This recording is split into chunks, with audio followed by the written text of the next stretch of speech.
I am Peter Rubinstein, proudly graduate of Amherst College, even more proudly, member of the class of 1964, an ordained rabbi, having served both in congregational life and now in Jewish communal life. I don't believe one builds community by setting it as a goal.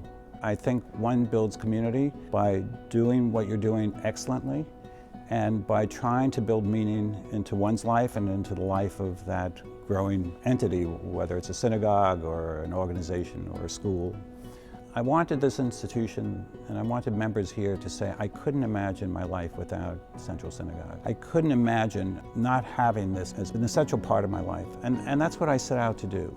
Create a place where there was meaning, where people could take away meaning and find something that changed them, that made them different, that made them better. And what happens is when that exists, people want to be part of it. People are attracted to institutions and to other things that are excellent and that are always evolving, always changing. That's what great organizations do.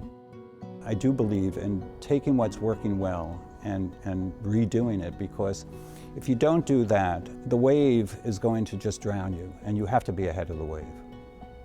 I was an English major, but I took as many credits in the religion department as I needed to be a major in that department as well. And I was pre-med, so I kind of walked the broad spectrum of life at Amherst, which is what I loved about Amherst.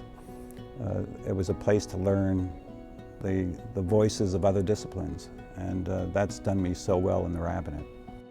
It began in my freshman year, and it was a friend of mine who was from West Virginia, and he asked me, what do you believe? What do Jews believe? And I couldn't answer that question. And it bothered me that I couldn't. I knew who I was as a Jew, but I couldn't answer that question.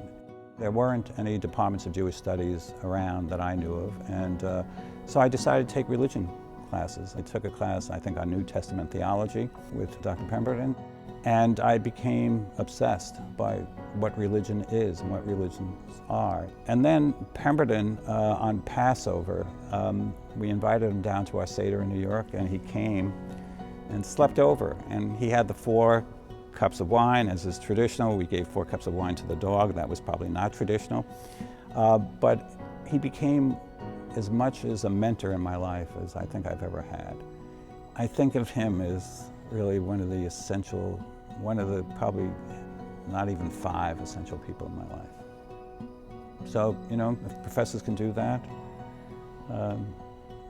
they've done, I think, you know, at least for this person, an amazing job, a real gift.